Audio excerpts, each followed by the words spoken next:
오늘 우리 다니엘서 9장입니다. 우리 다니엘서 9장 우리 1절을 시작하면서 또 시간적 배경에 대해서 먼저 소개하고 있는데요.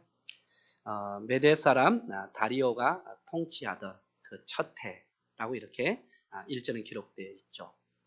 다시 말해서 바벨론 제국이 무너지고 이제 페르시아 제국이 막 시작되어지는 그 원년 다리오 왕이 통치하던 그 첫 해에 아마 다니엘은 아마 구약의 말씀 중에 특별히 예레미야서를 아마 읽고 있는 것 같았어요. 그렇게 예레미야서를 묵상하고 있는데 이 예레미야서의 이 내용 가운데 한 구절이 자기에게 이렇게 깊이 들어오는 그런 경험을 하게 됩니다. 그것은 바로 뭐냐면 이제 이스라엘 백성들이 바벨론의 포로가 되어졌지만 이 포로 생활의 기한이 70년이면 마친다라는 그런 말씀이 아마 그 예레미야서에 기록되어 있고 그 말씀에 아마 다니엘은 집중하고 있는 것. 이것이 바로 1절과 2절의 말씀이죠. 아마 예레미야서 25장과 예레미야서 29장에 가서 그는 아마 이 말씀을 붙잡고 그가 그 말씀에 집중하고 있는 모습일 것이다 라고 생각합니다. 예레미야서 25장 우리 11절에서부터 13절까지 말씀을 보면 이 민족이 바로 이스라엘 민족이 바벨론 왕을 섬길 것인데, 다시 말해서 바벨론의 포로가 될 것인데 몇 년 동안 왕을 섬기며 포로 생활을 할 것이냐, 바로 70년이다 라는 그런 말씀이 예레미야서 25장 11절에서부터 13절까지 그렇게 기록되어 있습니다. 그리고 또 하나 이렇게 70년이 차면 이제 이스라엘 백성들이 예루살렘으로 돌아올 것이다. 이 약속의 말씀이 또한 예레미야서 29장 10절로부터 14절까지 기록되어 있어요. 다니엘은 이스라엘의 포로 생활이 70년이 끝난다. 이 사실을 깨달았습니다. 그리고 이 깨달은 하나님의 말씀을 갖고 3절 이하에 보면 뭐 하기 시작하냐면 기도하기 시작합니다. 이 70년이 언제 끝날 것인가? 하나님의 약속의 말씀은 70년이라 하는데 이 70년의 기간이 언제인가? 그리고 이 말씀대로 이루어지기를 원하는 그런 간절함으로 하나님의 말씀을 깨닫고 지금 다니엘은 기도의 자리로 들어가고 있는 것을 보게 됩니다. 다니엘은 예레미야서 두루마리들을 가지고 있었고 포로 생활 70년 동안 그는 늘 하나님의 말씀을 묵상했을 것입니다. 아마 적어도 저는 이 예레미야서 25장과 29장의 말씀을 저는 여러 번 읽었다고 생각해요. 여러 번 아마 읽었을 것입니다. 그러나 그때는 이 말씀이 아마 다니엘에게 다가오지 않았을 것이라고 생각해요. 그런데 이 시점에서 이 말씀이 다니엘에게 다가오는 것입니다. 이 시점이라는 것은 언제입니까? 바벨론 제국이 멸망당하고 바로 페르시아 제국이 세워지는 그 시점입니다. 이스라엘 백성들은 바벨론의 포로가 됐습니다. 바벨론의 포로가 되었는데 바벨론이 무너졌다면 이제 이스라엘 백성들은 어떻게 될 것인가? 이스라엘의 운명이 어떻게 결정될 것인가? 다시 말해서 한국이 일본의 그런 지배하에 있었죠. 그래서 미국이 일본을 제패했다면 이제 우리의 일본의 식민지로 되어 있던 우리의 운명은 어떻게 될 것인가? 이건 중요한 것이죠. 바벨론의 포로가 되어졌던 이스라엘 백성들, 이제 바벨론이 무너졌고 이 무너진 이 시점에서 이스라엘 백성들의 운명은 어떻게 될 것인가? 아마 그는 하나님의 말씀 가운데 다가갔던 것 같아요. 하나님의 말씀 가운데. 그리고 다리오 왕이 다리오 왕이 이제 세계 패권을 차지했어요. 다리오 왕이 세계 패권을 차지할 때에 그 다니엘은 수석 총리가 됩니다. 우리 다니엘서 6장에 말하는 같이 그런 수석 총리가 돼요. 수석 총리가 되었지만 많은 사람들이 다니엘을 시기하고 질투합니다. 어떻게 하면 다니엘을 무너뜨릴까? 그렇게 그들은 공모를 일삼죠. 논의하죠. 그들이 논의한 결과 다리오 왕을 우상화하기 시작합니다. 30일 동안 다리오 왕 외에 다른 신에게 기도하지 않을 것에 대한 그 징령을 내리게 하죠. 그리고 그런 명령을 내렸지만 다니엘이 하던 대로 기도했죠. 그 결과 다니엘서 6장에 하면 다니엘은 사자굴에 던져지는 그런 위험에 처하는 그 모습을 다니엘서 6장에서 보게 됩니다. 여러분, 바벨론이 무너지고 그럼 바벨론의 포로가 되었던 이스라엘 백성들의 운명은 어떻게 될 것인가? 라고 생각하고 있을 때 불행하게도 다리오 왕의 첫 해에 더 우상화 작업이 시작되어지고 있는 것을 보게 됩니다. 그러면서 어떻게 될 것인가? 어떻게 될 것인가? 이런 가운데 아마 예레미야서 25장과 29장의 말씀이 자신에게 들어오기 시작했을 것입니다. 우리가 바벨론의 포로가 되어지지만 바벨론의 포로 기간은 70년이고 70년이 차면 이스라엘 백성들은 어떻게 될 것이다? 다시 예루살렘으로 돌아오게 될 것이다. 이 말씀이 다니엘에게 새롭게 다가오기 시작한 것입니다. 이것은 바로 이스라엘의 운명을 결정짓는 참으로 하나님의 말씀이죠. 사랑하는 성도 여러분, 우리도 동일한 경험을 할 때가 있을 것입니다. 전에는 이 하나님의 말씀이 아무런 의미가 없어요. 성경을 읽어도 이 성경의 말씀이 저에게 다가오지 않아요. 그러다가 어느 날 이 말씀이 내게 의미 있게 다가와요. 그러면서 나의 인생을 결정지게 하는 결정적인 하나님의 말씀으로 살아 역사하기 시작하는 것이죠. 여러분도 경험했을 것입니다. 종교교육자인 마틴 루터도 로마서를 늘 읽었을 것입니다.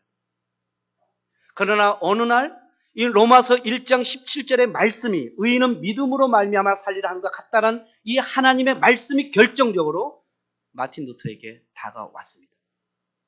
그는 그 자리에서 그의 운명을 누구에게 맡깁니까? 하나님께 맡기죠. 그의 인생을 결정짓는 하나님의 말씀. 아마 다니엘은 늘 하나님의 말씀을 가까이 했어요. 그는 늘 하루에 3번씩 기도했습니다. 창문을 열어놓고 예루살렘을 향해서 그는 기도했고, 그는 늘 하나님의 말씀을 보고 말씀을 묵상하면서 하나님께 기도했을 것입니다. 저는 적어도 이 예레미야서 25장, 29장도 여러 번 저는 봤다고 생각해요. 근데 그때는 이 말씀이 이렇게 다가오지 않은 거예요. 왜요? 바벨론이 과연 무너질 것인가? 바벨론 제국이 무너질 것이라는 것은 상상도 할 수 없는 그런 시기였죠. 그런데 그런 제국이 무너진 것입니다. 무너짐과 함께 이스라엘 백성들이 운명을 결정짓는 하나님의 말씀이 다가온 것입니다. 뭐냐 하면 바벨론의 포로 생활이 70년이 될 것이며 70년이 차면 결국 이스라엘 백성들은 예루살렘으로 돌아오게 될 것이다. 이 말씀이 깨닫게 되는 것입니다. 그래서 이 말씀을 깨닫고 그는 기도하죠. 70년의 그 기한이 언제입니까? 내일입니까? 2년 후입니까? 5년 후입니까? 그리고 이 약속의 말씀대로 이루어지기를 원합니다라는 간절한 그런 기도의 제목, 하나님의 말씀을 붙잡고 그는 기도하기 시작합니다. 3절 끝에 보니까 결심했다는 단어를 하죠. 결심했다. 이 말씀을 붙잡고 이 말씀이 이루어지기를 간절하게 기도하는 그런 각오로 하나님께 나가는 그런 다니엘의 모습을 보게 됩니다. 사랑하는 성도 여러분, 영적인 깨달음, 우리의 인생의 길잡이, 우리의 인생을 결정짓는 것, 그것은 바로 하나님의 말씀입니다. 하나님의 말씀이 우리의 인생을 인도해가고 하나님의 말씀이 우리의 인생을 결정짓는 중요한 거룩한 도구가 되어지는 것입니다. 저를 하나님의 종으로 부르시는 그 부르심에도 하나님의 결정적인 말씀이 있었습니다. 여러분들이 예수 그리스도를 믿기로 결정했을 때 예수 그리스도를 믿기로 결정하는 그 순간 하나님의 말씀이 여러분의 운명을 결정짓도록 하는 하나님의 말씀이 있었다고 저는 확신합니다. 하나님의 말씀은 살아있습니다. 하나님의 말씀은 우리 가운데 역사합니다. 그래서 우리의 운명을 결정짓게 하고 우리의 인생을 이끌어가는 결정적인 말씀이 되어지는 것, 이것이 바로 하나님의 말씀입니다. 이런 영적인 깨달음이 하나님의 말씀으로 이어지기를 소망합니다. 그리고 이 말씀을 붙잡고 이 말씀이 우리의 삶 가운데 이루어지기를 간절히 기도하는 기도의 사람들이 되어지기를 간절히 소망합니다. 우리의 인생을 생명으로, 죽은 자 가운데 있었던 우리의 인생을 생명으로, 절망과 좌절 가운데 있었던 우리를 진정한 회복의 역사로, 과거에 얽매였던 우리의 인생을 미래로 이끌어가게 하시는 그 능력은 하나님의 말씀입니다. 하나님의 말씀은 우리를 생명으로 이끌어갑니다. 하나님의 말씀은 우리를 회복으로 이끌어갑니다. 하나님의 말씀은 과거가 아니라 현재에서 미래로 이끌어가는 힘과 원천입니다. 그 말씀이 우리 가운데 있기를 소망합니다. 그는 하나님의 말씀을 깨닫고 기도하죠. 4절 이하에 보면 그는 기도하는데 그의 기도의 첫 번째 제목이 무엇입니까? 하나님께 집중하는 것입니다. 하나님께 집중하는 것. 어떤 환경과 상황에 집중하는 것이 아니라요. 우리의 것에 집중하는 것이 아니라 먼저 하나님께 집중합니다. 하나님의 본성을 붙잡죠. 하나님을 어떻게 부릅니까? 여호와 하나님. 여기서는 우리가 기록되어 있지 않지만 원문에는 여호와를 부릅니다. 여호와 하나님. 하나님은 크고 두려우십니다. 여러분, 크다는 것은 무엇입니까? 존경입니다. 두렵다는 것은 무엇입니까? 경외입니다. 여호와 하나님. 하나님은 참으로 내가 존경하고 하나님은 참으로 내가 경외합니다. 그리고 그 내가 존경하고 내가 경외하는 여호와 하나님은 주를 사랑하고 주의 계명을 지키는 자에게 언약을 지키고 인자를 베푸시는 분이심을 내가 믿습니다. 그 하나님의 성품에 집중하죠. 하나님을 존경합니다.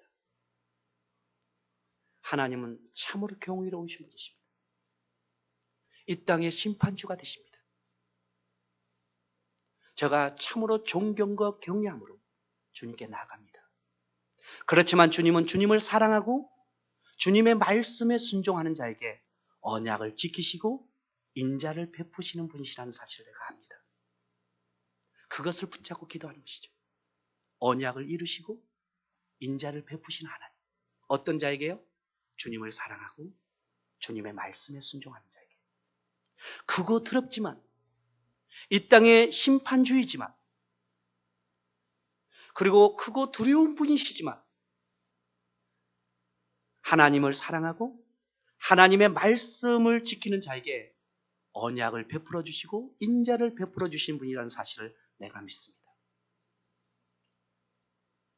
그러면서 하나님 앞에 무엇을 깨닫기 시작하냐면 7절에 보십시오. 주여 공의는 주께로 돌아가고 주님은 선하시고 주님은 항상 옳습니다. 수치는 누구에게로 돌아오고요? 수치는 우리의 얼굴로 돌아옵니다. 다시 말해서요. 하나님은 옳고 사람은 그릅니다. 하나님은 선하시고 하나님은 항상 옳으신 분이십니다. 하나님의 결정은 항상 공의로우시며 하나님의 결정은 항상 옳으신 분입니다. 그러나 사람의 결정은 잘못될 수 있습니다. 그것을 깨닫는 거예요. 그거 두려우신 하나님, 주님을 사랑하고 주님의 계명을 지키는 자에게 언약을 지키시고 인자를 베푸시는 주여, 하나님의 선택은 항상 공의로우시며 하나님의 선택은 항상 옳습니다. 그러나 인간은 잘못 선택할 수 있습니다. 그럽니다. 라고 하나님의 옳으심과 사람의 그르다는 것을 발견합니다. 사랑하는 성도 여러분, 기도를 통해서 가장 먼저 집중하고 발견하는 것은 무엇입니까? 하나님이 어떤 분이신가요? 기도 가운데 우리는 하나님을 알아가는 것입니다. 하나님이 어떤 분이신가? 여러분의 삶에 있어서 하나님은 어떤 분이십니까? 하나님은 어떤 분이라고 여러분 알고 그분께 고백하며 그분을 따르고 있습니까? 우리는 기도 가운데 하나님이 어떤 분이신가를 끊임없이 발견하고 그 하나님을 느끼고 경험하는 것, 이것이 바로 기도의 출발점입니다. 하나님을 느껴져야 됩니다. 하나님이 경험되어져야 됩니다. 하나님이 느껴지고 하나님이 경험되어지고, 그래서 하나님의 진리와 하나님의 신실하신 그 존재임을 발견하기 시작할 때 우리는 그 진리 앞에서, 그 신실하신 하나님의 존재 앞에서 나의 죄를 깨닫기 시작하는 것입니다. 여러분, 하나님의 진리와 하나님의 신실하심을 우리가 발견하지 못하면 우리는 우리의 죄를 깨닫지 못합니다. 하나님의 진리와 하나님의 신실하신 존재 앞에 나아갈 때, 그것을 진정 우리가 발견할 때 우리는 우리의 죄를 고백하기 시작하는 것입니다. 5절과 6절에 그렇게 고백되고 있죠. 이스라엘의 죄가 무엇입니까? 이스라엘의 죄가 무엇이냐면 말씀을 떠난 것입니다. 5절 보십시오. 말씀을 떠났다. 6절과 10절과 11절에 계속 반복되어지는 구절이 무엇입니까? 하나님께서 선지자들을 보냈습니다. 그리고 선지자들을 통해서 하나님의 말씀을 전했습니다. 그런데 하나님의 말씀을 그들이 듣지 아니했다는 것입니다. 불순종이죠. 제멋대로 살았다는 것입니다. 그래서 7절 끝에 보십시오. 그래서 이스라엘의 운명이 어떻게 됐습니까? 바벨론의 포로가 되었음을 다니엘은 알게 된 것입니다. 그래서 우리가 이 바벨론의 포로가 되었구나. 하나님의 말씀을 떠났고 하나님께서 보낸 선지자들의 말씀을 우리가 듣지 않았기 때문에 결국 우리는 어떻게 됐다? 바벨론의 포로가 된 것이다. 이 사실을 하나님의 말씀을 통해서, 예레미야 선지자의 말씀을 통해서 다니엘은 깨닫게 된 것이죠. 여러분 16절도 한번 보십시오. 끝에 세 번째 끝에 보면 이는 우리의 죄와 우리 조상들의 죄악으로 말미암아 예루살렘과 주의 백성이 사면에 있는 자들에게 수치를 당한 것이다. 예레미야서 34장 12절에서부터 22절까지 이스라엘의 죄악이 어디서부터 출발했냐면 탐욕에서부터 출발된다고 믿습니다. 탐욕. 육신의 정욕과 안목의 정욕과 이생의 자랑력. 에덴 동산에서 아담과 하와가 무너졌던 그 속성, 그 속성이 이스라엘 백성들이 죄를 범하게 했다는 것입니다. 그들의 탐욕으로 인해서 하나님께 불순종했다는 것입니다.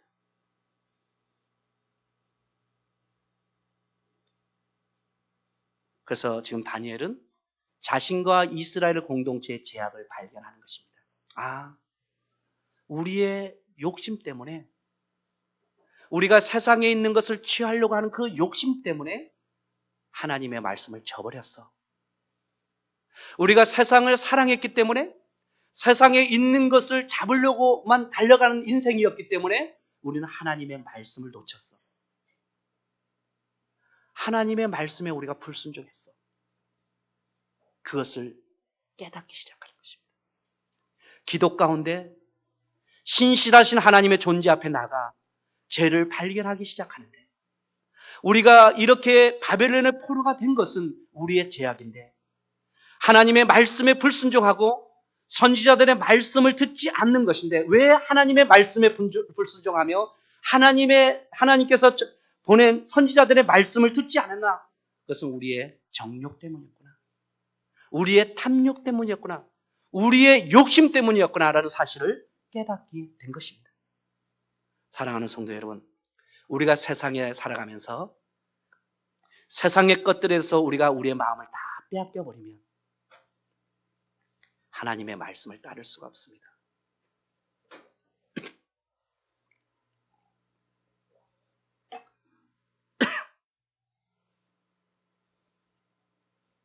결국 이스라엘 백성들의 그 수치는 그들의 죄악 때문이죠. 그들의 죄로 인해서 결국 이스라엘 백성들이 수치를 당하고 바벨론의 포로가 되어졌으며 그렇게 저주 가운데 있었다는 사실을 다니엘은 발견한 것입니다. 그러나 또 하나 다니엘이 발견한 것이 무엇이냐면 긍휼과 용서하심도 누구에게 있다는 것입니까? 하나님께 있다는 사실을 발견했어요. 9절 보십시오. 주 우리 하나님께는 긍휼과 용서하심이 있사오니 우리의 죄로 말미암아 우리가 이렇게 재앙과 저주를 가운데 있지만 이 모든 것을 용서해 주시는 그 긍휼과 용서하심도 누구에게 있다는 것입니까? 하나님께 있다는 것을 아는 것입니다.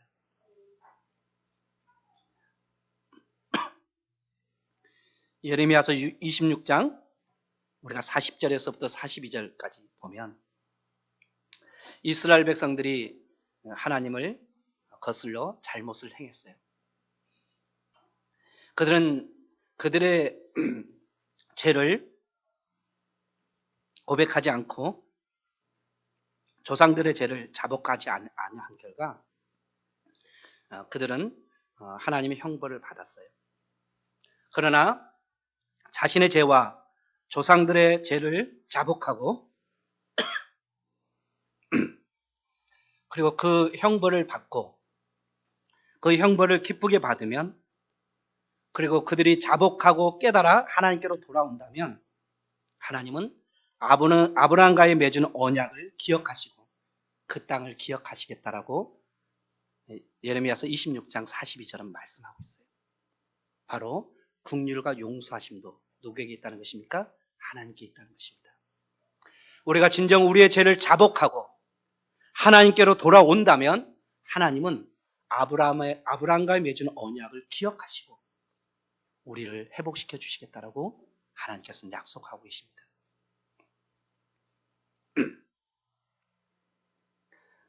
다니엘은 기도 가운데 있었어요. 12절과 13절에 보면 다니엘은 이 모든 재앙이 이미 우리에게 임한 이유를 그는 충분히 깨달아 알았습니다. 그것은 바로 이스라엘의 죄악 때문입니다. 그런데도 이스라엘 민족은 여전히 바벨론과 페르시아 문화의 세속적 방식을 선택하고 영화로운 땅의 영광을 마음으로 갈망하지 않고 있는 것을 보게 됩니다. 13절 여러분 보십시오. 모세의 율법에 기록된 대로 이 모든 재앙이 이미 우리에게 내렸사오나 이미 내렸죠. 우리는 우리의 죄악을 떠나고 주의 진리를 깨달아 우리 하나님 여호와의 얼굴을 기쁘게 하지 아니하였나이다. 사랑하는 성도 여러분, 그들은 이 죄악으로 인해서 바벨론의 포로가 됐습니다. 바벨론의 포로가 되었다면 그들은 이제 깨달아 자복하고 하나님 우리를 용서해 달라고 하나님 앞에 나와서 기도해야 되죠. 하나님 나라에 대한 갈망을 갖고 거룩한 삶에 대한 갈망을 갖고 하나님의 백성에 대한 그 마음을 갖고 하나님께 나와 하나님 우리를 회복시켜 주십시오라고 기도해야 되죠. 그런데 그들은 어떻게 하고 있어요? 바벨론의 포로가 되어졌고 페르시아가 다시 이 땅을 지배하지만 여전히 그런 세속적인 그 문화의 방식을 선택하고 하나님 나라에 대한 예루살렘 성전에 대한 예배에 대한 갈망과 그 회복을 그들은 마음으로 갖지 않고 있다라고 말하고 있는 것입니다. 그렇기 때문에 지금 하나님께서 이스라엘 백성들에게 행하시는 것은 공의롭고 합당한 처분이라는 것입니다. 사랑하는 성도 여러분, 우리는 세상 가운데 살아갈 수밖에 없습니다. 그러나 세상의 세속적인 방식을 선택해서는 안 됩니다. 우리는 이 땅 가운데 살아가지만 하나님의 백성입니다. 하나님을 향한 갈망, 예배에 대한 그런 갈망을 갖고 거룩한 삶을 살아가야 될 책임이 우리 가운데 있는 것입니다. 하나님 나라가 이 땅 가운데 온전히 임하기 전까지, 하나님의 주권이 이 땅 가운데 온전히 이루어지기 전까지 우리는 이 세상 가운데 살아가야 됩니다. 그러나 우리는 하나님의 백성입니다. 하나님의 자녀로서의 갈망함이 있어야 됩니다. 예배에 대한 갈망함이 있어야 됩니다. 하나님의 영광에 대한 진정한 갈망이 우리 가운데 있어야 됩니다. 그래야만이 우리는 하나님의 백성으로서의 이 땅 가운데 살아갈 수 있고 하나님의 교회를 섬기며 하나님 나라를 이루어가는 삶을 살아갈 수가 있는 것입니다. 사랑하는 성도 여러분, 우리는 영적으로 깨어 있어야 됩니다. 우리가 사는 세상에서 일어나는 모든 불의와 어떤 제약들을 우리가 영적으로 깨어 있어야만이 볼 수 있습니다. 우리가 볼 수 있어야만이 우리는 하나님을 갈망하며 주님의 거룩함을 붙잡고 기도할 수 있는 것입니다. 이제 다니엘은 15절에서부터 19절 이하에 보면 이제 회복을 위해서 간구하죠. 다니엘은 간절히 하나님께 나와 간구합니다. 무엇을 위해서 간구합니까? 16절 끝에 보면 주의 성 예루살렘, 주의 거룩한 산에서 떠나게 하옵소서. 무엇을요? 주의 분노를 거두어 주십시오. 하나님의 백성들에게 내리신 이 분노를 거두어 주십시오. 그리고 수치를 거두어 달라는 것입니다.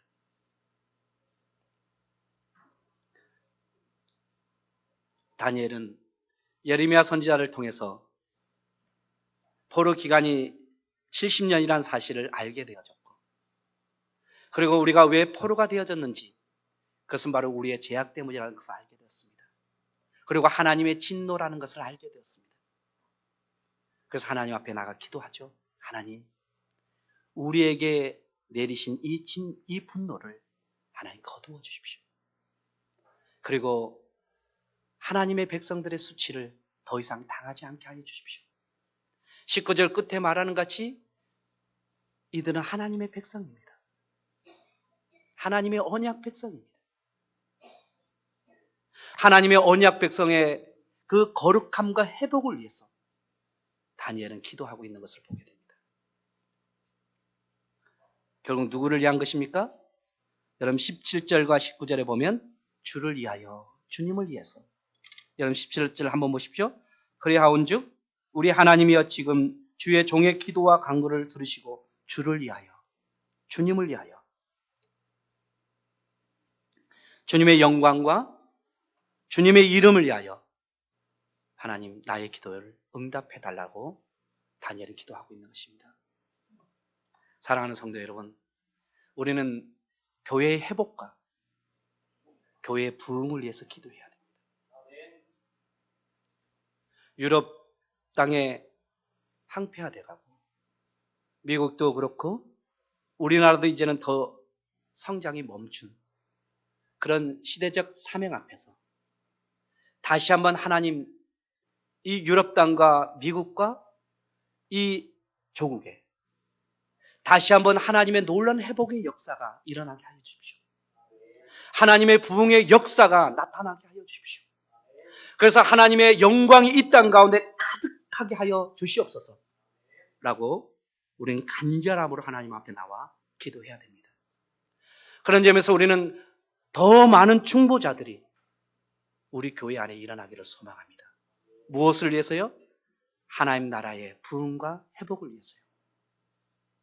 그 누구를 위해서 존재하는 것이 아니라, 그 누구를 위해서 중보자의 삶으로 나가는 것이 아니라 진정 하나님의 영광과 하나님의 나라와 하나님의 교회의 회복과 부흥을 위해서 수많은 중보자들이 우리 교회 가운데 일어나기를 간절히 소망합니다.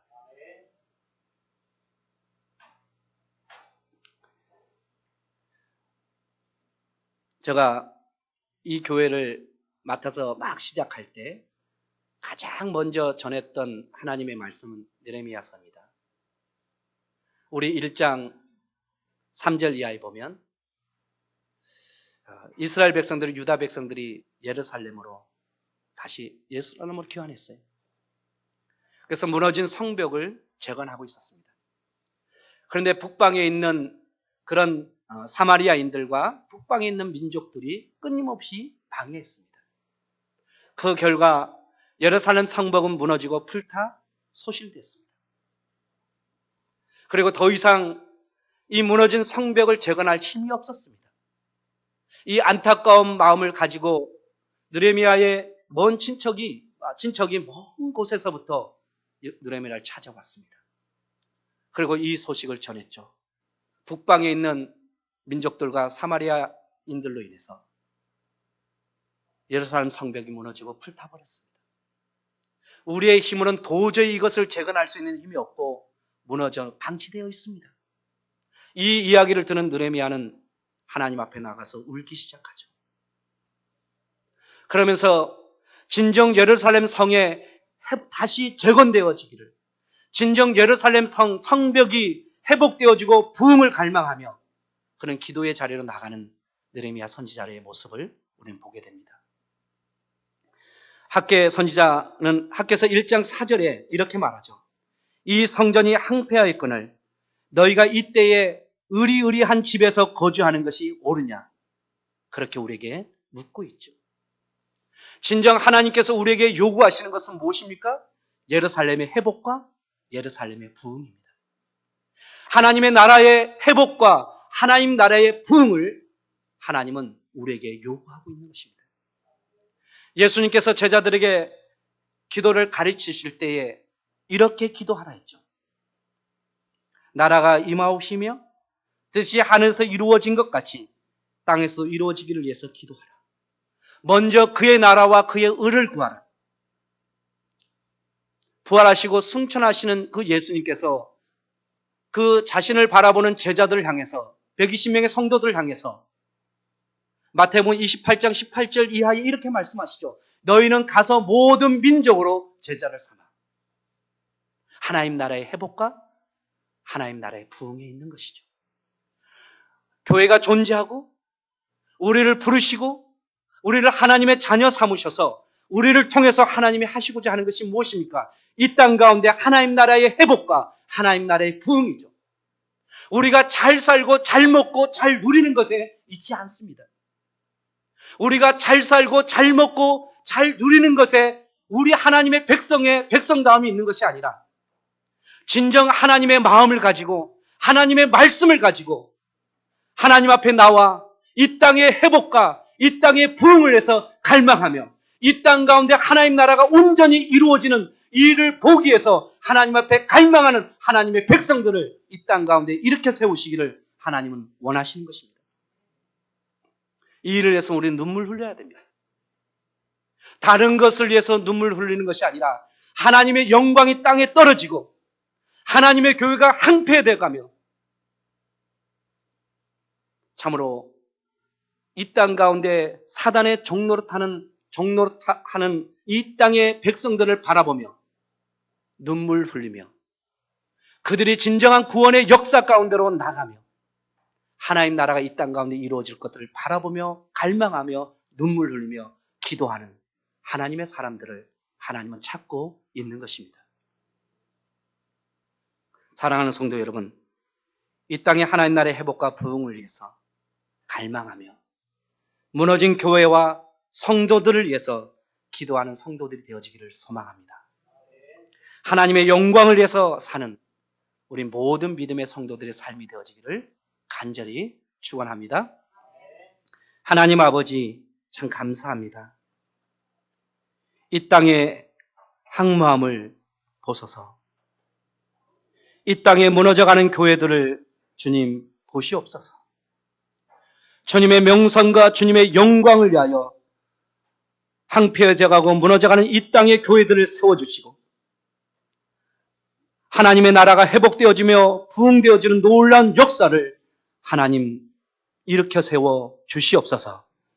하나님 이 일을 위해서 기도하는 수많은 중보자들을 교회 가운데 세워주시고 참으로 눈물 흘리며 주님께 나아가 기도하는 수많은 백성들을 일으켜 세워 주시옵소서. 그래서 진정 하나님 나라가 이 땅 가운데 온전히 임하는 그날을 보게 하여 주시고 하나님 그날을 갈망하며 주님께 나아가는 우리의 삶이 되어줄 수 있도록 주님께서 함께하여 주시기를 원하오며 거룩하신 예수님의 이름으로 기도드리옵나이다. 아멘.